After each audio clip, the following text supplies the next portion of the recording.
자, 여기에 사실 박항서 감독 효과가 베트남에서 막 엄청났잖아요. 이게 주변 국가에 미친 영향이 있었나요? 박항서 효과가 아세안에 끼친 영향이 우리가 상상하는 것 이상으로 엄청납니다. 이제 어마어마했다고 보시면 됩니다. 2017년부터 가셨죠. 2018년엔 정점을 찍으셨는데 18년, 19년, 20년까지 거의 모든 아세안 대회를 뭐 싹쓸이 했죠. 네네. 안녕하세요. 동남아고의 고프로 고영경입니다. 저희가 지난 시간에 이어서 동남아시아를 뒤흔든 2023년 10대 뉴스에 대해서 이야기를 하고 있는데요. 지난 시간에 이어서 정호재 박사님 나오셨습니다. 안녕하세요. 안녕하십니까. 지난 시간에 이 동남아 정치 변동에 대해서 또 뭐 글로벌 사우스에 대해서 싱가포르의 더 강력해진 그리고 빈페스트의 상장까지 5개의 뉴스에 대해서 자세한 설명들을 전해주셨습니다. 오늘은 이제 10대 뉴스의 후반부 또 다른 5개의 뉴스를 가지고 나오셨을 텐데요. 오늘은 어떤 이야기부터 시작을 해볼까요? 역시 베트남 이야기가 흥미로울 것 같습니다. 아무래도 베트남에 대한 관심이 높죠. 네.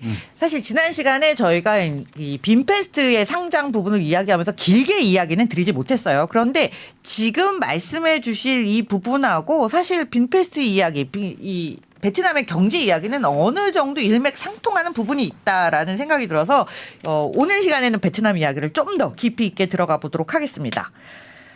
베트남 공산당 주석이 바뀌고 이 지도 체제가 좀 바뀌면서 베트남 체제에 대한 뭐 우려도 있고 기대도 있고 뭐 경제적으로 미치는 영향, 대외 관계 뭐 여러 가지가 복합적으로 얽혀 있습니다. 공산당 주석이 교체되는 그 의미 또 배경, 앞으로 미치는 영향 뭐 이런 것들에 대해서 좀 더 설명을 해주시면 좋을 것 같습니다. 올해 초에 그 베트남 주석이 교체가 됐습니다. 굉장히 충격적인 뉴스였는데, 그러니까 베트남 정치에 대한 뉴스는 사실은 잘 밖으로 드러나지 않거든요. 당연히 인사가 가장 중요하죠. 베트남은 크게 3가지 서열 1, 2, 3위가 굉장히 중요한데요. 2위가 이제 주석입니다. 주석은 우리나라의 대통령 개념이고요. 3위가 총리죠. 총리는 내치를 담당하는 경제 담당이고요. 근데 베트남은 중국과 마찬가지로 공산당 중심 국가이기 때문에 그 당 총비서, 그러니까 당의 역할이 굉장히 중요하죠. 그래서 당 비서가 서열 1위를 맡고 있습니다.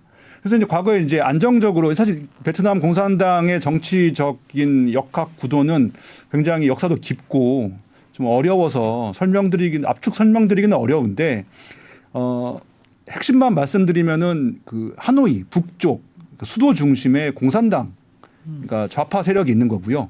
그다음 남쪽에는 호치민은 어떤 자유시장 경제를 주장하는 개방 세력이죠. 개혁 개방을 추구했던 도이모이를 주도했던 남쪽 양쪽 세력이 보통은 총리와 주석을 왔다 갔다 하면서 지난 30년간 도이모이를 굉장히 잘 해왔죠.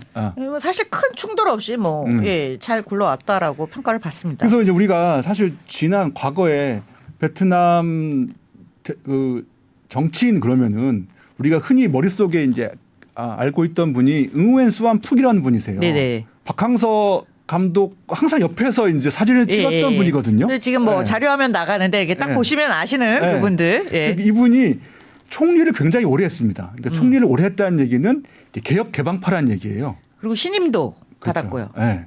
그러니까 개혁 개방파는 최근 베트남 경제 성장률이 6에서 8%를 굉장히 오랫동안 오가지 않았습니까?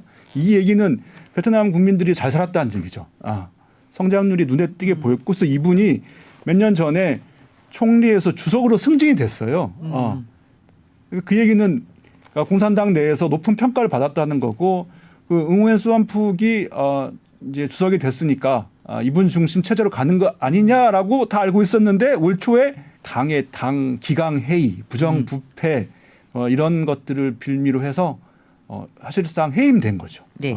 더 충격적인 건 이분이 해임돼 60대 후반이었는데요. 70대가 얼마 남지 않았는데 이분의 후임이 50세 초반에 1970년생의 보반등이라는 굉장히 젊은 지도자가 국가 주석으로 발탁이 된 겁니다. 막 건너뛴 세대 교체라는 느낌도 있었어요. 맞습니다. 거의 뭐 15년을 건너뛴 거고 그래서 이분이 하노이 출신도 아니고 남쪽 호치민 출신이에요. 호치민 출신인데 이분이 집안이 그렇다고 대단한 것도 아니고 그러니까 도대체 이분이 누구냐? 50세 초반인데 그러니까 당 이력이 있는 것도 아니라 그래서 이제 당에서 발탁한 건데 그럼 이 발탁한 분이 누구냐라고 했을 때 당의 서열 1위인 응우엔 쫑이라는 예. 당 서기장이 이분을 발탁한 거죠. 근데 이런 이 맥락을 봤을 때 이제 해석이 중요한데 이 응우엔 쫑과 보반뜨엉은 맥락이 하나밖에 없습니다. 공산주의 이념인 거죠. 네. 그래서 한국에서는 친중국 세력이다. 뭐 이런 얘기가 엄청나게 많이 나왔어요. 응우엔 쫑 서기장은 그 베트남을 대표하는 빨간색 이념주의자죠. 그러니까 예. 이것을 우리 보통 이제 베트남은 역사적으로 소비에트 공화국, 그러니까 러시아와 굉장히 오랜 유대 관계를 맺어왔거든요. 그래서 거기 체제를 그대로 가져왔기 때문에 거기에서 이제 소비에트에서 유학을 하신 분들을 보통 최고로 쳐요. 예. 그런 분들이 지금 다 재벌 창업자들이기도 합니다. 네. 그래서 응우엔쫑 어떤 서기장이 이제 러시아, 소비에트에서 공부하고 오신 분인데 이분이 봤을 때 베트남 공산당 기강이 해이해졌다. 다들 뇌물에 쩔어 있다. 사실 뇌물이 굉장히 많거든요. 베트남 네. 사회가. 왜 뇌물이 많은지에 대해서는 또 여러 가지 또 네. 논란이 있겠지만 그 중요한 게 아니라 그러니까 부정부패가 늘었다는 거에서는 동감하는 것 같아요. 그래서 이번 코로나 기간에 정부 보조금이 굉장히 많았는데도 불구하고 뭐 백신 이슈도 있었고 뭐 여러 가지 사건 사고들이 많이 있었죠. 그렇죠. 네. 근데 그것을 공산당과 행정부에서 자기 이속을 챙기다 보니까 어떤 국민들의 어떤 눈높이에 맞추지 못하는 행정을 했다는 것이 어떤 감사기국에 적발이 된 거죠. 그래서 수많은 공무원들이 잘렸는데 그 와중에 어떤 지도 책임을 물어서 응우엔 수어푹을 이제 해임했다라고 보는 게 맞고 그럼 그러려면 이걸 혁신하려면 어떻게 해야 되느냐? 그러려면은 또 과거의 인맥에 왜냐하면 인맥이 문제지 않습니까? 공산당은 그러니까 어떤 선배와 후배 이게 아니라 고인물에서 뽑지 말자. 그렇죠. 고인물 하노이 고인물에서 네. 뽑지 말고 호치민에 있던 남쪽에서 완전히 어떤 공산주의 이념을 충실하게 했던 그 청년단에서 발탁해 올린 것이 바로 그 정치국 어떤 순위가 굉장히 하위권이었는데 이번에 이제 서열 2위로 급상승한 이제 보반뜨엉이 되겠습니다. 여기서 이제 이 질문을 안 드릴 수가 없어요. 이 공산주의 이념이 좀 더 강화되면서 이념 색채가 강화된 것에 대하여서는 이제 뭐 부패도 이제 멀리하고 우리가 기본적으로 베트남이 가져가야 될 중요한 국가적인 이념에 대한 이야기는 맞는데 그렇다고 해서 이게 완전 뭐 친중국적으로 가는 거냐? 그렇다라면 베트남에 투자하는 기업들은 뭐 그런 것들을 굉장히 우려하기 때문에 여기에 대한 질문들이 상대적으로 많이 나왔는데요. 결국 바이든하고도 만났고 시진핑이 지금 다녀오지 않았습니까? 네. 이 부분에 대해서는 어떻게 영향을 어떻게 미치는 건지. 그러니까 그 앞서도 하셨던 질문이 이제 그 친중 세력이 아니냐라는 질문이셨는데 그것을 조금 더 이제 맥락을 보면은 베트남 정치 체제가 가장 닮은 게 이제 과거에는 러시아 소비에트였지만 지금은 중국이거든요. 중국 체제와 굉장히 유사했고 최근에 이제 중국 시진핑 정부에서 이제 그 자본주의에 대한 어떤 정화 운동이 있었지 않습니까? 그러니까 기업인들에 대한 탄압이 좀 있었고 사실 그걸 이제 애국주의로 이제 해석한 측면이 있었고 그렇기 때문에 이제 베트남도 그러지 않을까 하는 어떤 우려감이 있었던 것도 사실인데요. 아직은 베트남이 이제 중국의 어떤 그런 그런 경제 단계를 걷는 건 아니고 베트남 입장에서는 그러니까 당의 어떤 혁신도 강화하되 그러니까 호치민 세력을 고른 데는 또 복잡한 이유가 있었던 것 같습니다. 근데 하지만 확실한 것은 말씀하신 대로 베트남의 그 맥락은 아까 글로벌 사우스에서 말씀드렸듯이 그러니까 친중도 아니고 친미도 아니고 그 어떤 중간에서 자기의 실리를 챙기겠다는 건 확실한 것 같아요. 아직까지는. 그 어딘가에 속하지 않느냐라는 건 제가 질문을 드리기는 했지만 사실 굉장히 한국적인 접근 방식인 것 같아요. 네 편이야 내 편이야 미국 편이야 중국 편이야 이렇게 갈라보는 우리의 습성이 투영된 시각이 아닌가라는 생각도 좀 드는데요. 실제로 그 남중국해 문제에 있어가지고 베트남은 중국과 굉장히 극렬한 어떤 각을 세우고 있거든요. 뭐 양보할 수 없는 게임이죠. 양보 네. 문제가 아니라 감히 어떻게 이럴 수가 있느냐. 뭐 예. 그런 정도고 전쟁도 불사한다는 입장에 예. 사실은 그 정도로 베트남의 자주성은 우리가 전 세계적으로 널리 알려졌고 경제 문제에 있어서도 중국의 어떤 좋은 점은 배우면서도 하지만 어떤 경제 성장률에서는 만큼은 베트남도 중국을 따라잡겠다 이런 사실 야심이 좀 있거든요. 예. 올해 경제가 좀 안 좋았고 뭐 빈패스가 상장은 했지만 뭐 폭등과 폭락을 거듭하면서 사실 국제 투자 업계에서는 약간의 조롱 섞인 시선도 많이 받았어요. 그걸 일부에서 얘기를 말씀을 드렸는데 그럼에도 불구하고 베트남에 대한 미국의 관심, 미국의 투자는 상당히 미국 기업이죠. 미국 정부가 투자한다기보다 미국 기업들의 투자는 늘고 있는데 엔비디아가 최근에 베트남을 이제 새로운 포스트로 삼겠다. 뭐 거의 이런 발표를 했습니다.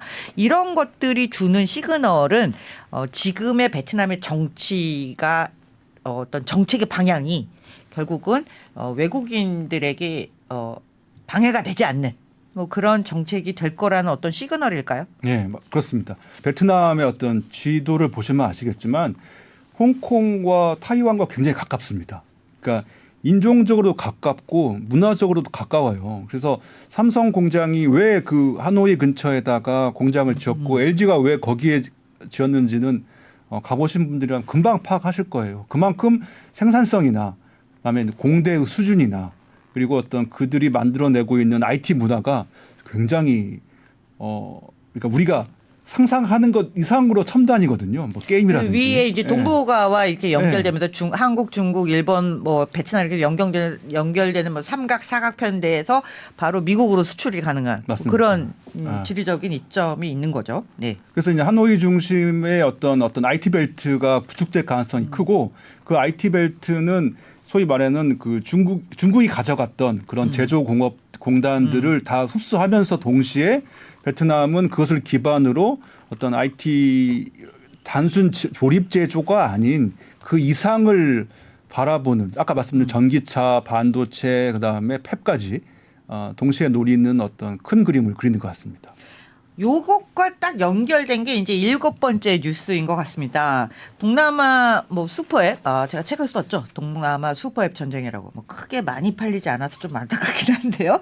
이제 슈퍼앱의 시대는 뭐 도래했고 모든 생활을 바뀌었는데 이제는 반도체, 전기차 여기에 주도권을 놓고 경쟁이 치열화되고 있다. 이것을 7번째 뉴스로 꼽아주셨어요.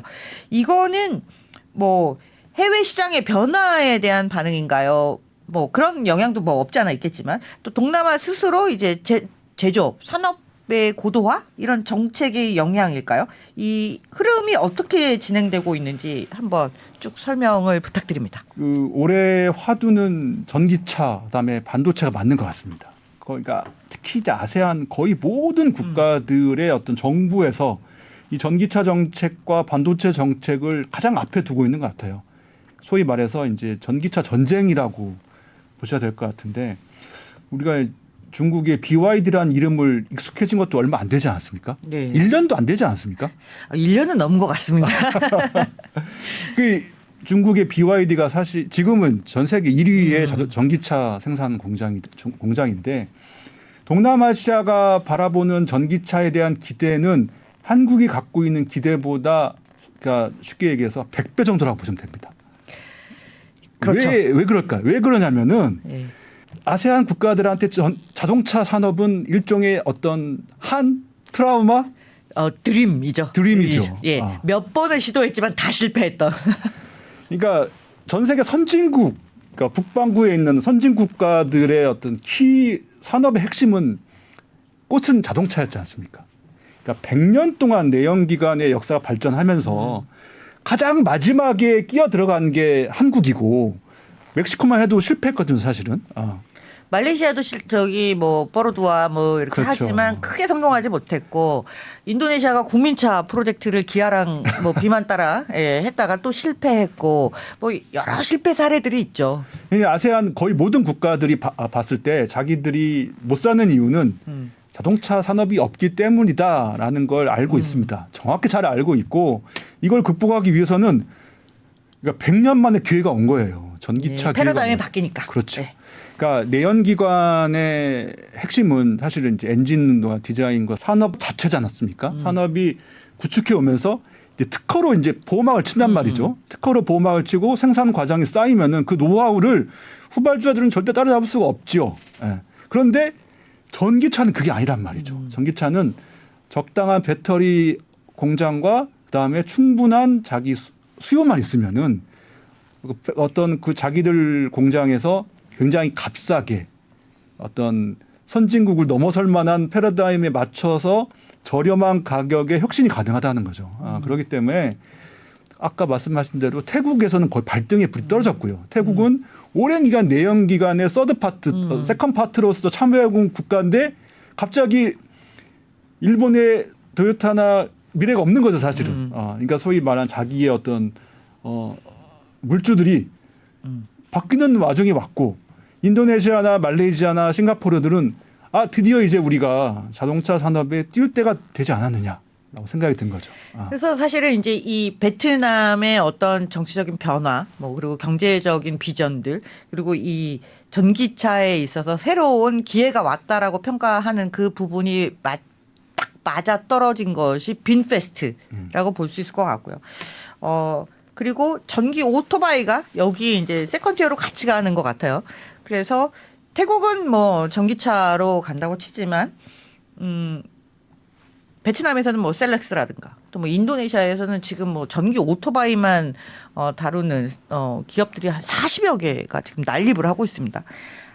결국은 이제 이런 게 새로운 기회가 왔다고 해서 가져가고 있는데, 그렇지만 그럼에도 불구하고 대부분 중국 부품 가져다가 조립하고 있는 게 전기 오토바이 수준이 아닌가라는 이야기도 나오고, 빈페스트도 자기 기술은 없는 것 같아요. 이런 문제들은 어떻게 지금 해소를 하고 있는 건가요?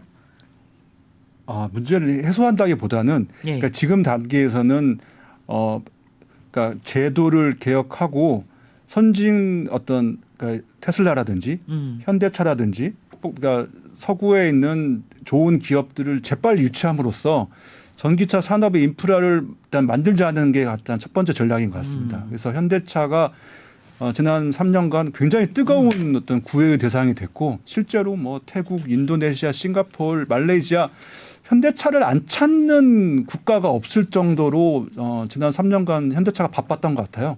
최근에 이제 싱가포르에서도 그 스마트 팹을 열었거든요. 네네. 그 자동차 공장은 거의 뭐 수작업과 첨단 공장이 결합한 형태로서, 예. 그러니까 그런 싱가포르 같은 작은 나라에서도 자동차 제조를 하겠다는 거예요, 사실은. 예. 그러니까 놀라운 현상이고, 그러니까 그러다 보니까 이제 이것을 뺏기면은 안 되겠다는 경쟁 심리가 지금, 그러니까 아세안의 장점은 나라들이 10여 개 국가들이 오밀조밀하게 뭉쳐있기 때문에, 그러니까 정부들이 서로 정책을 베끼기도 좋고 그 경쟁 환경이 잘 마련된 거죠. 그래서 예. 사실은 뭐 경쟁으로도 갈 수 있고 협업 체계로 갈 수도 있고, 네. 우리가 이제 약간 반도에서 섬처럼 같이 사는 거하고는 또 약간 다르게 이해가 될 것 같습니다. 전기차는 그렇게 이해를 할 수가 있는데 반도체는 또 어떤가요? 반도체는 2020년, 2021년 반도체 대란이 있었지 않습니까? 그때 가장 큰 수혜를 입은 국가가 이제 싱가포르와 말레이시아입니다. 싱가포르와 말레이시아는 첨단 팹을 갖고 있지는 않지만 그 자동차용에 들어갈 만한 적정한 가격에 적정한 기술에 굉장히 넓은 산업군을 갖고 있거든요. 그래서 이 어떤 반도체 업체들이 중국과 미국과 한국에 적정하게 반도체 공급을 함으로써 전 세계 어떤 밸류체인이 돌아가고 있는데, 그러니까 이번에도 느낀 것 같아요. 동남아 국가들이 이 테크놀로지 산업에 주도권을 가져야만 중산, 중진국 이상으로 점프를 할 수 있겠다는 어떤 큰 교훈을 그때 한번 얻은 것 같습니다. 그래서 반도체 투자를 굉장히 많이 하고 있죠. 예. 특히 뭐 말레이시아, 싱가포르를 떠나서 지금은 뭐 베트남이 뭐 반도체 산업 유치를 위해서 뭐 사활을 걸고 있는 것 같습니다. 결국은 이런 반도체나 전기차에 대한 투자나 정책적 지원이 강화되고 이게 뜨거운 한 이슈로 떠올랐다는 건 굉장히 앞으로 미래의 경제 성장에 있어서도 좀 긍정적인 영향을 미치지 않을까요? 당연한 결과고요. 그러니까 이렇게 동남아 국가들이 어떤 경제 발전과 어떤 글로벌라이즈에 대한 어떤 애정을 갖고 있다는 것은 우리로서는 커다란 어떤 기회라고 생각을 하고 실제로 그들이 모델로 삼고 있는 나라가 일본과 중국보다는 한국에 더 가깝거든요. 한국은 반도체, 그다음에 전기 자동차, 배터리, 그다음에 어떤 천연 자원을 기술을 다 갖고 있고 그들은 자원과 이제 인력을 갖고 있기 때문에 좋은 파트너십이 기대가 되는 대목이라고 하겠습니다. 뭐 일본과 중국은 따라하기 어려운 모델이지만 그래도 한국은 비슷하게 갈 수 있지 않냐 이런 생각들을 뭐 정부나 기업들이 좀 하고 있는 것 같고요. 과거에 비해서는 확실히 R&D에 대한 관심이 그 어느 때보다 높아졌다라는 점에 대해서는 충분히 공감이 되는 뉴스였습니다. 8번째 뉴스로 넘어가 보겠습니다. 8번째는 정말 가슴 아픈 일이면서도 아직까지 해결되지 못한 미얀마 사태를 언급을 해주셨어요. 미얀마는 현재 어떻게 진행이 되고 있는 건가요? 또 아세안의 대응은 어떤가요? 안타깝게도 그러니까 저도 이 대목을 명확하게 규정을 못할 것 같아요. 하지만 미얀마 사태는 여전히 중요한 이슈고 아세안의 어떤 미래를 우리가 리트머스처럼 시험할 수 있는 굉장히 뜨거운 이슈거든요. 그래서 8번째로 골라봤는데 올해 이제 아세안 의장국이 인도네시아였고 네. 인도네시아 조코 위도도 대통령은 미얀마 사태 해결을 위해서 지난 3년간 가장 높은 목소리를 냈던 그 인물 중 한 명이거든요. 네. 그 말레이시아의 안와르 이브라임 총리, 그다음에 싱가포르의 리센룽, 그다음에 인도네시아의 조코 위도도 대통령 이렇게 3명은 압도적으로 미얀마 군부를 압박해왔고 빠른 총선을 통해서 군부와 시민 세력 간 타협을 통해서 총선을 진행하자. 더 이상 폭력은 있어서는 안 된다라는 입장을 꾸준하게 견지해왔기 때문에 올 한 해 아세안이 어떤 이런 미얀마 평화를 위한 중재를 하지 않을까라는 기대를 해왔었는데 지금 연말이 됐지 않습니까? 사실 문제 해결에는 단 한 발자국도 전진을 못하고 있습니다. 아세안이 이렇게 미얀마 사태에 소극적인 이유는 뭘까요? 그러니까 첫 번째로는 뚜렷한 대응 방안이 없습니다. 그러니까 아세안의 창립 배경에는 이제 내정 불간섭이라는 큰 원칙이 있고 그 원칙의 맥락에서 자국의 어떤 주권을 침해하지 말자는 그렇게 어떤 공감대가 있지 않습니까? 실제로 거의 모든 국가들이 군부 정권을 다 겪어왔어요. 오랜 기간. 그 안에서 폭력을 겪었기 때문에 더 이런 어떤 큰 룰이 마련된 건데 지금 현재 미얀마 중부 만달레이 사가인 근처에서 그 시민군 PDF 시민군과 그 미얀마 정부군이 교전 상황을 올 한 해 동안 지리하게 반복했거든요. 근데 그 지역이 굉장히 밀린 지대입니다. 엄청나게 땅이 넓고 계곡이 많아요. 그러니까 정부군은 그 안에 들어가서 군인들이 땅을 차지할 수 없습니다. 그 얘기는 반군과 시민군은 어떤 레지스탕스 활동을 할 수 있다는 거죠. 그러니까 이제 정부군은 어떻게 하겠습니까? 잔혹하지만 공군이 가서 폭탄을 때리는 거예요. 계속. 폭탄을 때리니까 사람이 죽지 않습니까? 그러면 그런 사람이 죽은 것은 어떻게 되겠습니까?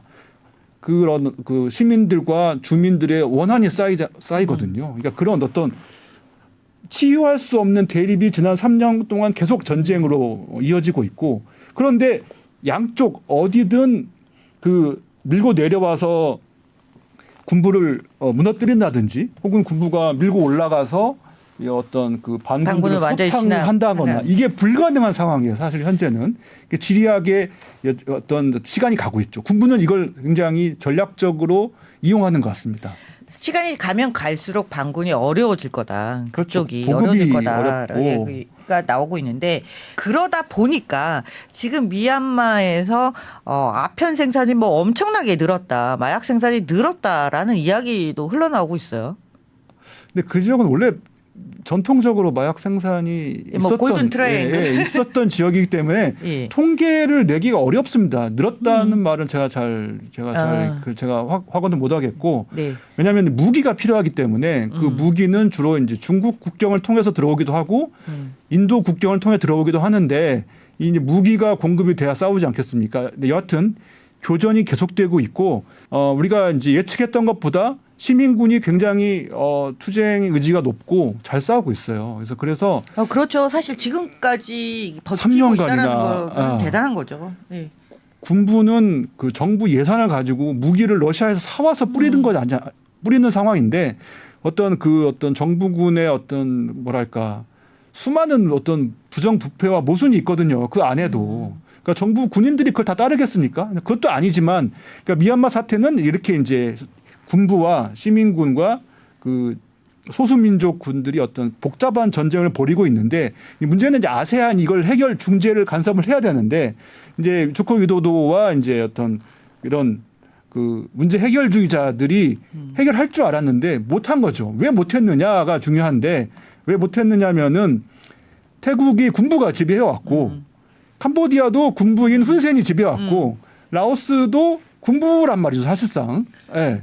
그러다 보니까 뭐 남의 집에 감나라 배나라 우리가 하기가 그래서 이제 사실은 누가는 혹자는 야 아세안이 강력한 입장을 견지하면은 문제가 풀릴 수 있지 않을까라고 얘기도 하는데 아세안이 갈라져 있다는 거죠. 그러니까 이게 아세안이 남중국해와 미얀마 문제에서 살짝은 이견이 있어요. 살짝은 이견이. 물론 모든 국가들이 미얀마의 폭력 사태에 대해서는 규탄을 하죠. 규탄을 하는데 직접적인 개입과 그다음에 군부를 어떻게 제재하는 방법은 사실 여러 가지가 있거든요. 특히 이제 금융 제재라든지 수출 수입 제재로도 할 수는 있지만 그렇게 되면은 미얀마 시민들과 민중들이 더 힘들 거 아니냐 이렇게 동정론도 있는 거죠. 민중의 타격이 훨씬 더 그렇죠. 크죠. 그래서 이런 복잡한 문제들이 있습니다. 예, 아세안에 어떻게 보면 이런 문제 해결 능력이 전혀 없음이 드러난 안타까운 사건이고 여전히 해결되지 않고 해결의 실마리도 보이지 않는다는 게 좀 가슴 아픈 뉴스였습니다. 지금까지 뭐 경제, 정치, 뭐 국제사회 뉴스 이런 걸 가지고 굉장히 힘들 이야기들을 많이 했는데요. 좀 가벼운 뉴스로 이제 마음이 좀 가벼워지는 뉴스로 넘어가 볼까 합니다. 뭐 전쟁은 전쟁인데요. 스포츠 전쟁입니다. 아세안 축구 전쟁이 뭐 과거에도 있었지만 더 거세게 불타올랐습니다. 월드컵 때문에도 뭐 노력을 많이 하고 있고 그리고 뭐 축구는 뭐 국가의 자존심이 걸린 문제인데 여기에 또 한국 축구 감독들이 뭐 많이 나가 있습니다. 아세안 축구판 어떻게 벌어지고 있는 건가요? 이제 과거에는 없던 현상이라고 하겠습니다. 이게 축구 전쟁이라고 해야 될 텐데 왜 그런지 혹시 아세요? 뭐 모르시죠? 전에도 뭐 태국하고 뭐 말레이시아, 베트남 이런 데서는 축구 가지고 많이 옥신각신했었어요. 그게 아닙니다. 네. 그게 아니고 네. 2026년 북중미 지금 현재 아세안 제2차 예선을 하고 있지 않습니까? 현재 네네. 내년 1년 내내 할 텐데요. 그 월드컵 참가 진출 티켓이 늘어났습니다. 혹시 아세요? 아세요? 네네네. 그러니까 그 생각을 제가 지금 못했군요. 그렇습니다. 네. 과거에는 아 대륙에 4.5장 티켓을 주어졌어요. 그거 아시죠? 그래서 한국이 뭐 10연속 갔다. 대단한 거다. 그러니까 그러다 보니까 동남아시아 국가들한테는 단 한 장도 올 기회가 없죠. 잘 아시겠지만 한국과 일본과 호주가 가져가면은 중동이 하나 가져간단 말이죠. 그다음에 중동이 하나 한 1.5장을 가져가니까 동남아시아 국가들이 가져갈 표가 없었단 말이죠. 그런데 꿈을 못 꿨던. 그렇습니다. 근데 이번에 그 월드컵 쿼터가 늘어났습니다. 46개국으로 늘어났죠. 늘어나면서 과거에는 16강으로 가기 위해서는 32강만 해서 시작했는데 지금은 48장으로 늘어났으니까 중국도 갈 수 있겠다. 심지어는 예를 들어서 그러면 동남아시아도 한 장을 갈 수 있지 않겠느냐라는 경쟁의 어떤 동기가 주어진 거죠. 그리고 원래 축구는 인기가 많았어요. 맞습니다. 예, 근데 이제 우리 국가대표팀이 월드컵에 간다는 꿈을 못 꿨는데 이제 뭔가 해볼 수 있지 않냐, 뭐 불타오르는 거죠. 네. 그래서 굉장히 흥미로운 사건이 벌어지고 있죠. 자, 이제는 동남아도 한 장은 갈 수 있겠다. 꿈이 생긴 겁니다. 그러기 위해서 어떻게 하겠습니까? 뭐 감독 외국에서 데려와야죠. 뭐. 감독도 데려오고 투자도 하고 개혁을 하는 거죠. 이제 중국도 이제 뭐 축구 굴기 뭐 이렇게 했지만 동남아 지금 현재 모든 국가가 이제 축구 굴기 중이라고 보시면 되겠습니다. 축구 굴기.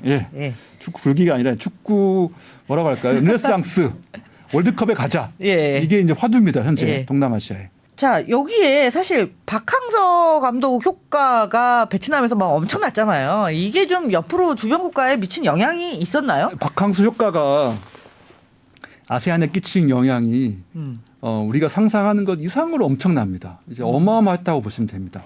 2017년부터 가셨죠. 2018년엔 정점을 찍으셨는데 18년, 19년, 20년까지 거의 모든 아세안이라고 하는데 아시안 대회를 뭐 싹쓸이 했죠. 네네. 이제 전통적인 동남아 축구 강국은 태국이거든요. 예. 태국은 어떻게 축구 강국이 됐냐?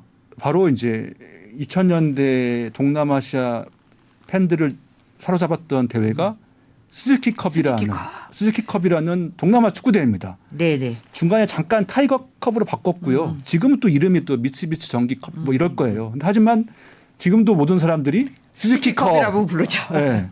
왜 그러냐면은 동남아 사람들은 모두 다 오토바이를 타기 때문에 그 오토바이를 생산하는 일본의 스즈키 그룹이 예를 들어서 뭐 그 브랜드를 사와서 이제 했겠죠. 그래서 이제 10개 국가들이 막 대진을 했는데 당연히 가장 부자인 태국이 우승을 가장 많이 했어요. 태국이 뭐 12번 했으면 뭐 절반 정도 했고요. 예. 의외로 싱가포르가 잘했습니다. 3번 정도 우승을 했어요. 그 다음에 이제 어딜까요? 베트남이 한 2번을 했습니다. 그러니까 그런 식으로 이제 했는데 왜 그렇게 했냐?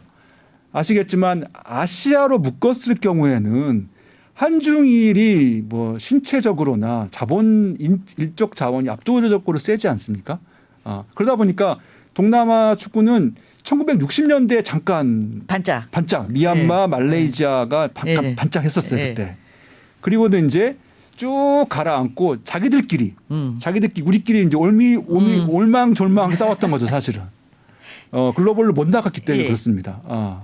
근데 이번에 그 축구 피파에서 결정한 쿼터를 늘린 것은 사실 뭐 한국에서는 중국을 위한 거다라고 하지만 아세안 국가들이 갖는 기대감이 어마어마합니다. 글로벌 수준에는 못 미치지만 어쨌든 여기에서 다시 한번 축구 붐을 일으키고 이게 이제 뭐 국가적인 기분이 뭐 완전히 달라지는 거잖아요. 그러다 보니까 한국 감독들이 뭐 많이 나가 계셔요. 인도네시아 국대 감독으로도 나가 계시고. 맞습니다. 그 박항서 효과가 얼마나 거셌냐면은 박항서 대표팀 있을 때 박항서 팀이 중국도 심심치 않게 이기고요. 그랬죠. 한국을 이기지 못했지만 뭐 일본과도 약간 대등하게 싸우고. 어쨌든 잘 싸웠다. 그렇죠. 최종 예선에 올라갔어요. 최종 예선에 올라갔기 때문에 아니 베트남이 했으면 우리도 할 수 있는 거 아니냐라는 자신감을 확 줬고 그런 측면에서 이 축구 감독들을 수입하기 시작했는데 이게 굉장히 재밌습니다. 그러니까 원래 동남아시아 국가들은 자기들이 선호하는 국가가 분명히 있습니다. 우리도 그렇지 않습니까? 우리도 축구 감독을 모신다는 건 축구라는 건 국민적 스포츠이기 때문에 국민들 감정이 제일 중요하거든요. 그러니까 우리만 그런 게 아니야. 맞아요. 국민 감정을 설득하려면은 축구 선진국에서 모셔야 돼요. 그러니까 우리나라에서는 뭐 네덜란드의 히딩크, 예를 들어서, 그다음에 뭐 독일의 이렇게, 영국도 힘들어, 예를 들어서. 그러니까 우리의 느낌에는 우리는 유럽 축구가 잘하는데 유럽 축구는 최고는 독일과 화란이다. 뭐 이런 느낌이 있지 않습니까? 근데 이제 태국 같은 나라도 감독이 필요한데 태국 같은 나라는 전통적으로 어디겠습니까? 일본이겠죠. 네. 그렇죠. 필리핀은 예를 들어서 뭐 미국이든지 혹은 이제 영국이든지 뭐 이럴 테고요. 이제 인도네시아나 이런 데는 뭐 이렇게 자기들의 전통적인 그러니까 이게 축구 지도자들이 자국에 있더라 하더라도 설득을 하기 위해서는 납득할 만한 사람을 데려와야 되거든요. 그러니까 베트남도 박항서 이후에 프랑스 감독을 데려왔거든요. 트르시에라는 프랑스 감독인데 베트남이 프랑스 식민지를 했지 않습니까? 그래서 이게 굉장히 묘한 거예요. 이게 그 어떤 지도와 어떤 그 관계가 심리적으로 약간 안정감을 주나 봐요. 약간의 어떤 뭔가 익숙함이라고 할까 뭐 그런 거일 수도 있을 것 같아요. 근데 이제 그 한국 감독들이 이제 히트를 치기 시작한 게 박항서 감독 이후인데, 박항서 모델이 효과가 있대. 그러다 보니까 지금 현재 말레이시아 감독은 김판곤 감독이 한국 피파에서 한국에서도 일했지만 한국에서 일하고 말레이시아에 가서 성과가 좋아요 현재. 계속 이기셔가지고 뭐 유튜브에서 난리 났습니다. 인도도 이기고, 뭐 국강이 뭐 나오고 막 난리 났어요. 우즈벡도 이기고. 그 다음에 인도네시아 감독이 우리가 잘 알고 있는 신태용 감독님. 맞습니다. 우리 국가대표팀 감독을 했던 신태용 감독께 인도네시아로 갔죠. 한국 대표팀을 16강에 올린 어떤 아시아 축구 스타지 않습니까? 네. 뭐 그런 점에서 인기를 얻었을 것 같고 잠깐이지만은 미얀마 대표팀 감독을 그 박성환 감독이 잠깐 했던 적이 네. 있어요. 그만큼 그때는 미얀마와 한국과의 관계가 좋았다는 반증이겠죠. 지금은 이제 독일 감독이 하고 있고 싱가포르도 일본 감독이 하고 있는데 지금도 간간히 나오는 이제 루머로는 예. 우리 저기 베트남 감독을 하셨던 박항서 감독. 박항서 감독을 여기 봐야 되지 않겠느냐. 왜 그러냐면은 현재 2차 최종 예선에서 한국하고 중국하고 싱가포르가 같은 조에 있습니다. 네네. 그만큼 현재 지금 아세안에 있는 대부분의 축구 강국들이 2차 예선에 전부 다 포진돼 있거든요. 그래서 최종 예선에 몇 개 팀이 당연히 올라가고 올라간다면은 뭐 8장이 주어지는 아시아 쿼터에서 제 생각에도 한두 장은 가능성이 있다고 보여지고요. 그 한 장의 주인공이 누가 되느냐에 따라서 아세안 축구, 그다음에 컬처, 경제의 어떤 헤게모니를 태국이냐, 말레이시아냐, 혹은 베트남이냐가 결정되는 굉장히 중요한 순간이라고 보여져요. 저는 뭐 그중에 누가 되더라도 네. 감독은 코리안이다. 그럼 좋을 것 같습니다. 예, 아마 그런 어쨌든 뭐 세 국가가 지금 가장 강력한 후보로 떠오르고 있기 때문에 예, 어쨌든 지금의 베트남을 만든 건 박항석 감독님에 대한 존경심은 뭐 베트남에서는 뭐 상상 이상이고요. 그래서 이제 만약에 아세안 국가에서 예. 월드컵 본선에 예, 누구라도 나가면 간다면 네. 그 자체가 굉장히 세계적인 뉴스가 될 것 같습니다. K-사커, 예, K-사커 어마어마한 후폭풍이 있을 것 같아요. 이 감동을 넘어서 예. 중국도 가기 힘든 어떤 이건 한국은 이제 축구 강국이 되는 거죠. 예, 그렇게 일단 뭐 한류 드라마 K-팝에 이어서 K-뷰티 다음에 K-사커 한번 기대해 봅니다. 자, 마지막 뉴스로 넘어가 보겠습니다. 마지막 뉴스는 한국에서도 굉장히 화제가 되는데 한국에서는 개인으로서만 관심이 많이 몰렸던 뉴스 같아요. 근데 이 뉴스는 정말로 동남아시아 전체에서 좀 들썩들썩했던 뉴스였습니다. 말레이시아 분이에요. 국적이 말레이시아인 양자경. 예. 우리가 이제 흔히 이제 양자경이라는 이름으로 유명한데 오스카상을 수상을 하셨어요. 이 뉴스를 우리는 그냥 예전에 무슨 영화에 나왔던 사람이라고 말하지만 실질적으로는 동남아에서 처음으로 아카데미를 수상하는 배우로서 아카데미를 수상하는 사람이 나왔기 때문에 정말로 화제가 됐었습니다. 이게 얼만큼 이 문화계에서 또 사회 전반에 영향을 미치고 얼마나 대단한 일이었는지 좀 이야기를 전해 주시죠. 우리나라 기생충이 아카데미상을 탄 게 4년 전인가요? 3년 전인가요? 4년 전. 네. 네. 그때 싱가포르와 이제 말레이시아 뭐 이런 아세안 국가들이 그걸 보도하는 눈빛을 한번 보셨어야 했을 겁니다. 저는 그때는 말레이시아에 있었기 때문에 어마어마하게 부러워했습니다. 네. 정말 말로 표현할 수 없었어요. 아니 한국 영화가 아카데미상을 타? 예를 들어서 네. 남우주연상을 타? 뭐 이런 거 네. 있지 않습니까? 아니 이게 가능한 뉴스인가? 꿈이야 생시야 정도의? 그러니까 너무 부러운 거죠. 아니 어떻게 한국 사람은 한 방에 이걸 타지? 심지어는 뭐 영어로 제작된 영화도 아니었으니까. 아니고 영화를 봤더니 또 어마어마하게 자본이 투영한 것도 아니고 그냥 오밀조밀한 부조리극이지 않습니까? 이거에 대해서 놀랐는데 그래서 저도 그런 어떤 보도를 보면서 야 이분들도 그러니까 사실 그 동남아 국가들은 서방 세계와 교류한 지가 500년이 넘어가는 지역이거든요. 실제로 뭐 영어도 잘하고 화교도 많고 서양 사람도 굉장히 많이 살고 있기 때문에 국제화가 굉장히 잘 된 나라들이란 말이죠. 그러니까 이분들이 느끼는 아카데미상에 대한 어떤 존경심과 선망은 대단하고 하겠죠. 근데 이제 올 초 뉴스이기 때문에 벌써 1년 가까이 됐기 때문에 우리가 이제 많이 까먹고 있는 뉴스인데요. 양자경 배우가 말레이시아 화교입니다. 국적도 말레이시아고. 근데 이분이 그 영화 이름이 좀 길지만 Everything Everywhere All at Once. 이 영화로 아카데미 여우 주연상을 타신 거죠. 그래서 이 감동의 어떤 쓰나미를 말레이시아에서는 엄청났다고 합니다. 저도 말레이시아의 이제 뭐 친구들, 지인들 통해서 뭐 포스팅이 뭐 엄청나게 올라왔고요. 저도 뭐 진심으로 축하를 했습니다. 근데 한국에서는 이제 예전에 예스마담 뭐 그리고 007 시리즈 예, 뭐 이렇게 나와서 영화가 우리는 너무- 아직도 양쯔충이라는 말을 못 써요. 그냥 다 양자경이 훨씬 더 익숙한 예, 그런 이름이죠. 양자경이죠. 그러니까 예. 양지총 뭐 이러는데 예. 양지총이라고 쓰면 사실은 저는 안 된다고 봐요. 이분은 화교기 때문에 네. 화교 발음은 사실 여러 가지로 발음될 수 있고 기왕이면 그러면 한국식 한자 발음이 더 자연스럽다고 봅니다. 영어식 주윤발도 발음은 예. 이게 아니잖아요. 영어 이름 따로 있죠. 예. 미셸리어. 미셸리어가 따로 그래서 있고. 저는 사실은 양자경이나 뭐 양치충 이런 양치충도 잘못된 발음이고 저희는 다 미셸여라는 이름으로 씁니다. 저는 양자경 세대죠. 저는 저도 뭐 세대는 그렇긴 중학교 한데. 때 양자경을 예. 예스마담을 본 세대인데 근데 이분이 이렇게 해서 상을 탄 다음에 말레이시아에서 자기도 받으셨어요. 그렇죠. 탄스림 받아줬죠. 예. 이게 말레이시아는 이제 귀족 자기라고는 하기는 좀 그렇고 이제 공작, 백작 이런 느낌의 이슬람식 용어에 이제 자기를 주는데요. 예, 말레이시아 이름으로 자기를 주는데 이제 탄쓰리가 가장 높은 자기입니다. 그래서 탄쓰리 친구 우리로 치면 뭐 무궁화 무공훈장 받은 뭐 이런 셈이라고 할 수 있을 것 같습니다. 대훈장이죠. 대훈장 네, 사실상. 네. 예.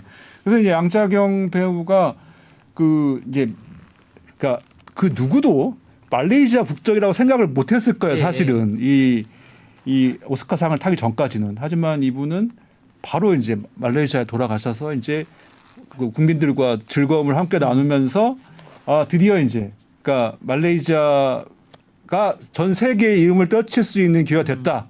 그래서 이제 총리도 축하를 하고 국민들 사이에서도 굉장히 큰 축하를 받았습니다. 심지어는 뭐 IOC 의원까지 됐더라고요. 위원이 네. 되셨더라고요. 예. 사실 이분 연세에 비해서 정말로 자기 관리도 엄청나게 잘하시고 뭐 배우로서 연기도 잘하시는데 이분도 배우로서 항상 탄탄대로만 밟으신 건 아니잖아요. 이제 중간에 약간 작품이 덜 찍으실 때도 있었고 그럼에도 불구하고 오랫동안 배우 생활을 하면서 끝끝내 어떤 경지에 오른 것이 정말로 존경할 만한 그런 모습이었다라는 평가를 많이 받고 있고 말레이시아를 떠나서 아시아의 자랑이라는 표현을 굉장히 많이 썼어요.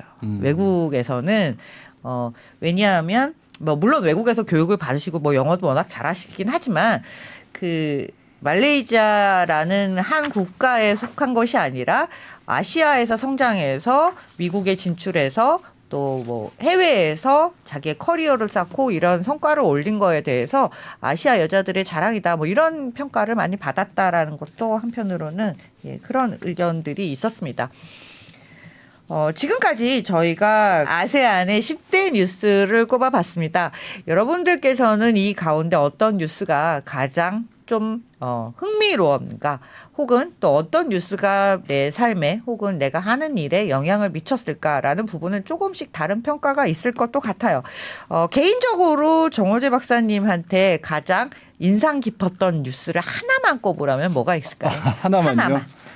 하나만 꼽기는 참 어려운데 저는 이제 정치 뉴스 중에 피타 림자르나 부상이 굉장히 저는 흥미로웠습니다. 이게 이렇게 깜짝 스타가 나오면은 사람들이 더 관심을 갖는 것 같아요. 스타는 아무래도 스타지 않습니까? 이제 양자경도 중요한데 그 정치 개혁도 중요하기 때문에 그 우리가 이제 아웅산 수치의 부상과 몰락을 지난 30년 동안 봐왔거든요. 근데 그 사이에 뚜렷한 스타가 없었어요, 사실은. 우리나라의 모든 국민들은 미얀마, 버마의 아웅산 수치, 그러니까 미얀마는 아웅산 수치라는 어떤 공식으로 어떤 암기할 만큼 그 아시아 민주주의의 최선두의 그 아웅산 수치가 1988년 이후로 거의 30년 가까이 있었지 않습니까? 근데 그런 효과를 피타 림자르나 씨 줄 수 있는 가능성이 있을 것 같아요. 그만큼 폭발력이 있는 인재고 또 그분이 또 그러니까 이런 어떤 개혁적인 정치인들은 대부분 다 한국에 대한 관심이 높아요. 한국 모델을 한국이 사실은 민주주의와 시장주의를 동시에 성공시킨 흔치 몇 않은 안 모델이고 특히 아세안 입장에서는 한국이 가장 가까운 지리적인, 인종적인, 문화적인 친구이기 때문에 피타가 이번에 한국에 온 이유도 그런 점과 어떤 연대 혹은 어떤 지지를 얻으러 온 것 같았어요. 그래서 태국의 정치 개혁이 굉장히 중요하기 때문에 태국이 변하면은 아세안이 변할 수 있다. 그리고 그런 어떤 반대편에서 느낌은 아까 그 2세 대물림과 어떤 반대되는 측면이 좀 있기 때문에 그 동남아 정치는 좀 지겹더라도 좀 보시면은 또 금방 또 재미있는 부분이 또 있기 때문에 또 그런 관심을 좀 부탁드리겠습니다. 예, 정호재 박사님을 모시고 아세안 10대 뉴스 1부, 2부를 진행을 했습니다. 저희가 10대 뉴스를 꼽기는 했지만 여기에서 또 정말 중요한데 우리가 놓친 부분도 있을 수 있겠습니다. 이건 굉장히 자의적으로 저희가 뽑은 뉴스고요. 이게 모든 것은 아니겠지만 앞으로 아세안을 이해하는 데 있어서 중요한 10가지 키워드 정도는 되지 않겠는가. 2024년의 전망을 위해서도 한 번쯤은 짚고 넘어갈 만한 사안들이라고 생각을 해주시면 좋겠습니다. 다음 시간에 좀 더 흥미롭고 재미롭고 다채로운 동남아에 대한 전문적이고 깊이 있는 이야기를 가지고 돌아오겠습니다. 지금까지 깊은 이야기 해주신 정호재 박사님께 다시 한번 감사 인사드리고요. 저는 다음 시간에 동남아고 또 찾아뵙겠습니다. 지금까지 고프로였습니다.